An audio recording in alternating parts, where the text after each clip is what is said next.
Assalamualaikum warahmatullahi wabarakatuh. Perkenalkan Ustazah Siti Rohmah Sabaria.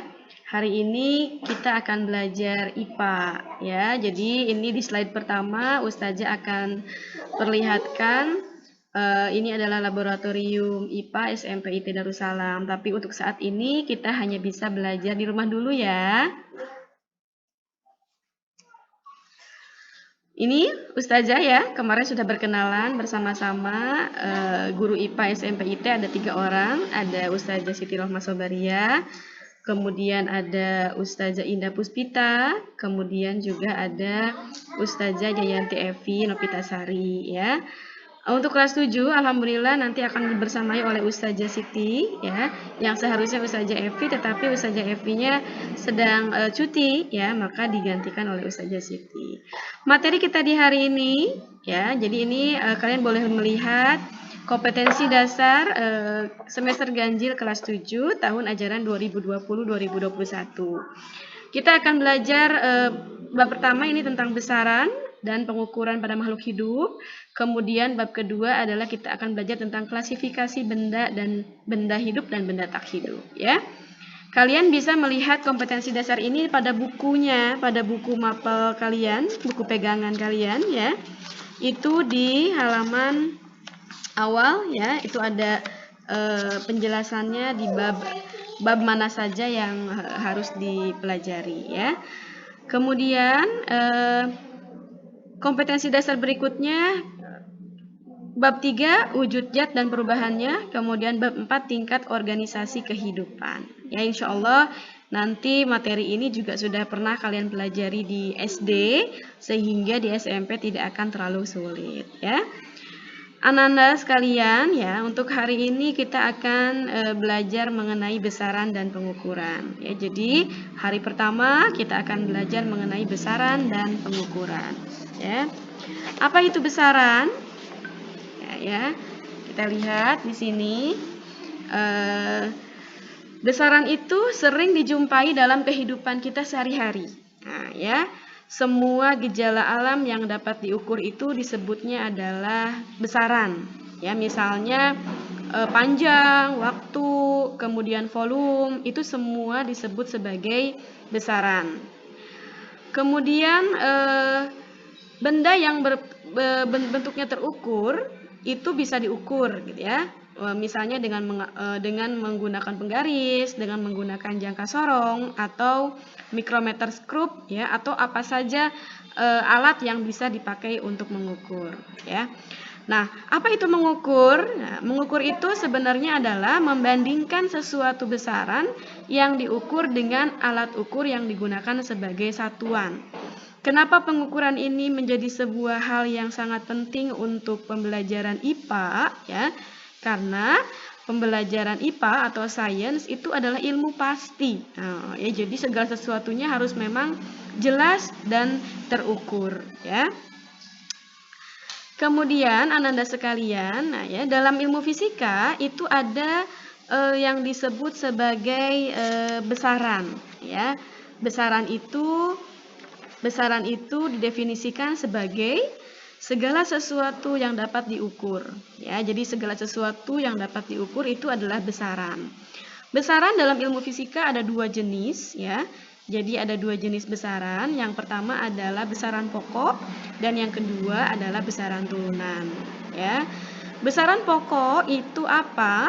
Besaran pokok itu adalah besaran yang satuannya telah didefinisikan terlebih dahulu ya. Jadi besaran yang satuannya telah didefinisikan terlebih dahulu itu disebut sebagai besaran pokok ya. Untuk hal lebih jelas kalian bisa sambil membuka buku paket kalian ya. Jadi di situ ada informasi mengenai besaran pokok di halaman 10 ya.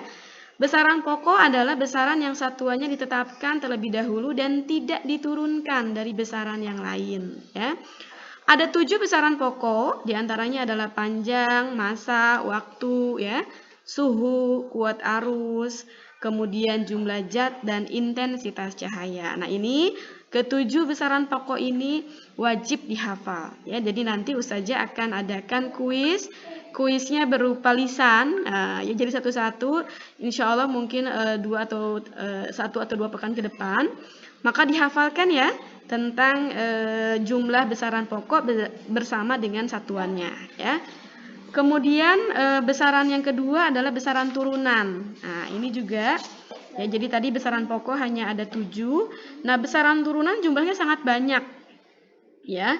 Kenapa disebut sebagai besaran turunan? Karena dia memang diturunkan dari besaran pokok, ya. Nah, ini mungkin untuk besaran turunan kita akan pelajari di selanjutnya ya, di pertemuan selanjutnya.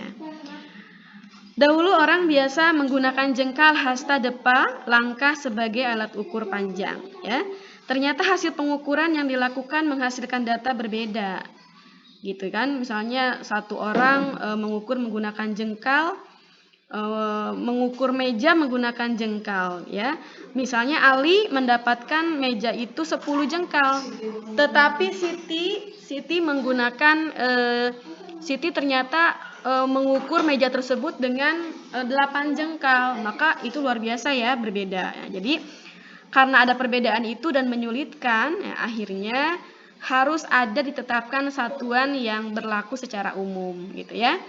Maka usaha para ilmuwan melalui berbagai pertemuan membuahkan hasil sistem satuan yang berlaku di negara manapun. Ya, jadi kalau kalian mau ke Jerman, mau ke Prancis, mau ke Australia, ya, satuannya sama. Ya, dengan pertimbangan satuan yang baik harus memiliki syarat-syarat sebagai berikut. Yang pertama, satuan selalu tetap, artinya tidak mengalami perubahan karena pengaruh apapun, misalnya suhu, tekanan, dan kelembaban. Yang kedua, bersifat internasional, artinya dapat dipakai di seluruh negara. Dan yang ketiga adalah mudah ditiru bagi setiap orang yang akan menggunakannya. Ya, jadi ini syaratnya. Kenapa kita menggunakan suatu satuan? Jadi kalau kalian melihat tadi ya di dalam tabel tentang besaran itu di pinggirnya ada nama satuan. Misalnya panjang itu satuannya meter, singkatannya adalah M gitu ya. Kenapa harus pakai satuan meter? Betul, karena nanti kalau tidak ada satuan, setiap orang berbeda-beda mengukurnya ya. Misalnya hasta atau depa itu beda-beda karena kalau jengkal, hasta dan depa itu hanya berdasarkan organ tubuh manusia masing-masing dan pasti panjangnya berbeda gitu ya. Maka menggunakanlah yang disebut dengan satuan. Kemudian ini dia tadi yang Ustazah sampaikan, jadi 7 besaran pokok berdasarkan satuan dan kemudian lambangnya juga harus dihafalkan ya. Panjang satuannya adalah meter. Satuan ini bersifat internasional, jadi dimanapun kita berada satuannya sama ya. Kemudian lambangnya adalah M. Begitu terus sampai dengan 7, silakan kalian hafal ya. Kemudian ini ya, jadi hari ini kita hanya sebagai pengenalan saja. Ustazah tidak banyak untuk menyampaikan materi ya. Insya Allah kedepannya Ustazah akan sampaikan beberapa video-video pembelajaran ya. Untuk hari ini sebagai pemanasan ya, kalian boleh membaca halaman 9 sampai dengan 13 ya. Halaman 9 sampai dengan 13 yang tadi Ustazah rangkum dalam PowerPoint ini ya. Kemudian nanti kerjakan kompetensi halaman 11 ya, kompetensi 1.1 itu adalah materi pelajaran SD, insya Allah kalian juga pasti bisa ya. Kemudian kompetensi halaman 1.2 kompetensi 1.2 halaman 12 ya, itu juga dikumpulkan. Bagaimana cara mengumpulkannya? Dikerjakan di buku latihan ya, ditulis ulang di buku latihan. Kemudian difoto, nanti kalian boleh kumpulkan fotonya ke Ustazah, jangan lupa dikasih nama ya, namanya siapa. Dan dikumpulkan mulai hari ini sampai dengan hari Kamis. Jadi ada 4 hari. Silahkan kalau kalian nggak sempat hari ini, boleh besok dikumpulkan atau hari Rabu atau paling lambat hari Kamis ya. Ustazah tunggu tugasnya. Apabila ada yang kesulitan mengerjakan tugasnya, boleh menghubungi langsung WhatsApp Ustazah di 0811 580 4470 ya. Nanti pun pada saat dikumpulkan tugas, tolong dijapri ke Ustazah. Nomornya adalah yang ada di tertera dalam PowerPoint kalian ya. Demikian anandaku yang tercinta hari ini, mudah-mudahan pembelajaran IPA dimudahkan oleh Allah dan diberikan kelancaran. Sampai berjumpa kembali pekan depan dan mudah-mudahan tugas-tugasnya juga dimudahkan oleh Allah dan segera dikumpulkan ke Ustazah. Terima kasih. Assalamualaikum warahmatullahi wabarakatuh.